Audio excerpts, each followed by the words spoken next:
Ah, the open road. But I have an old car. Is this thing gonna make it? In this video, I'm gonna give you 10 steps to make sure it does. Okay, the first step in this thing is we're gonna wanna make a list of all the things we need. So get yourself a notepad and write things down. A lot of this stuff won't be specific to your vehicle. You have to look it up on Google or in your owner's manual. The heater, the bane of my existence. Okay, the second thing we're gonna do is a visual inspection under the hood. Mostly the radiator hoses. So there's one up top going to the top of your radiator, usually on most vehicles. And you just wanna check, make sure it's pliable, it feels good, and there's no cracks. And then these belts, the inside of the belt where these ribs are on a serpentine, this one looks great, but a lot of times an older one will have little cracks in it. If it does, you probably need the thing replaced. So number 3, we're gonna top off the fluids and check the filters. So the first thing I like to check on an engine is the engine oil, and that's usually a yellow dipstick. Of course, you have to Google it, maybe on a different location on your vehicle. Let's just go ahead and wipe that stick off, put it back in there, we'll get a clean oil level. Okay, pull the stick out. It looks like it's in the hash mark, so that's pretty good. It may be like a 1/4 of a quart low. Make sure you don't overfill, but make sure it is full. Okay, let's go on to transmission fluid. The engine's running, it's in park, and the transmission's warm.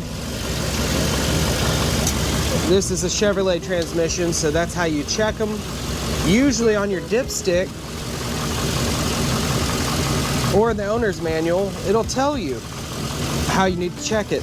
Okay, looks like our transmission fluid is just about perfect. We're gonna check the coolant. So make sure your engine is cool and put a rag over this when you take it off. You don't wanna get burned. It's very dangerous.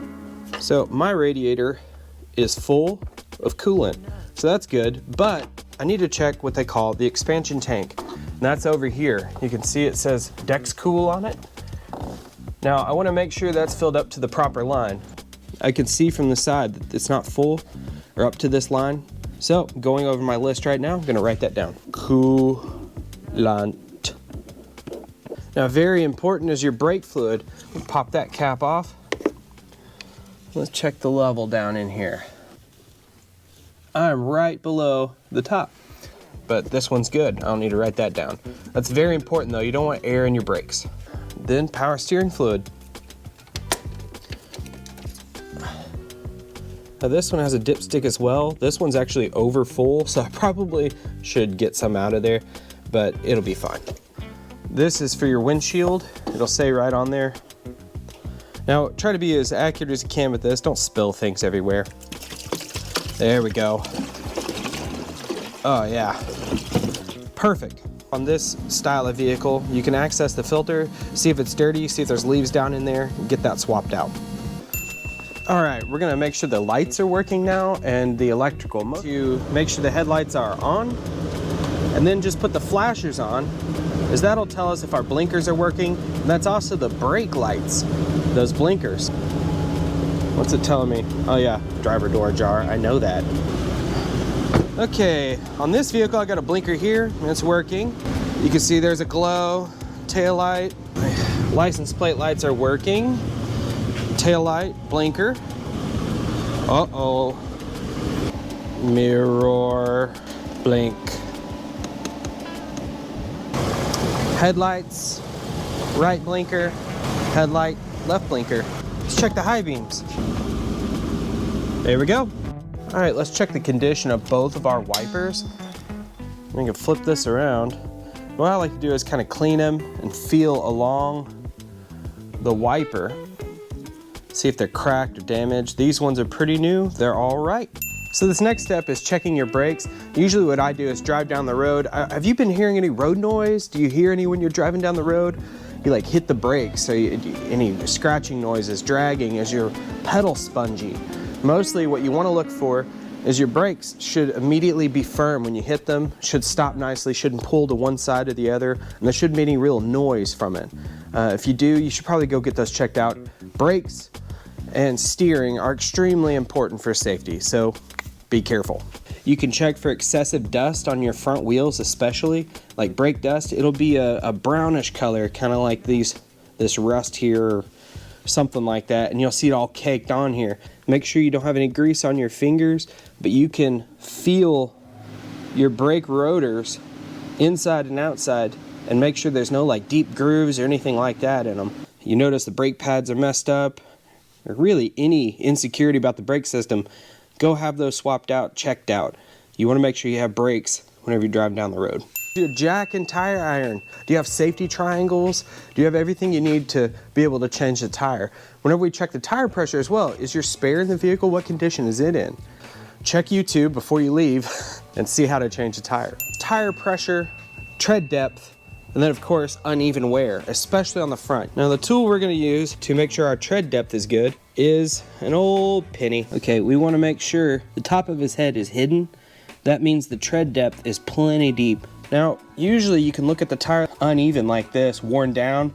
That means you have uneven wear, you have an alignment problem. Now, if you have that or you have any wire showing, if you have any dry rot, these don't have any little cracks, they're pretty new, but if you see a bunch of little cracks in here, you need to see how old your tires are. You might want to get those swapped out just for safety, especially on the front. The next thing is tire pressure. Locate on your tire where it says the max cold PSI is. On this tire, it's 44 pounds. Perfect. Now, I'm gonna go around to all 5 tires. And what do I say 5? This thing has 4 tires, but my spare. Let's go check the tire pressure on that thing, make sure it's aired up too and doesn't have a leak. 0 PSI. So, I've been running around with no spare, basically. Spare. Number 8 on our list is to find a clean patch of concrete, piece of cardboard under there, and start your vehicle. Let it idle for, say, 10-15 minutes. Make sure that you don't see any fluids coming down on the ground. And you can usually locate those. You can see where that drip is coming from, see how severe it is, see which fluid it is, and make sure that you're not gonna have trouble on the road. Now, number 9 on our list is a simple thing, but let's check the gauges. I have a Speedo, of course, to check that on the road. But these other gauges, look at this. I need to fix that at some point or have that repaired. If you see these start to go haywire at all, temperature rising, charge going down to the left, anything like that on those 2 gauges, that means your belt has gone out. So if you run into any problems, you really need to check these on the side of the road or at a gas station where it's safe to pull over.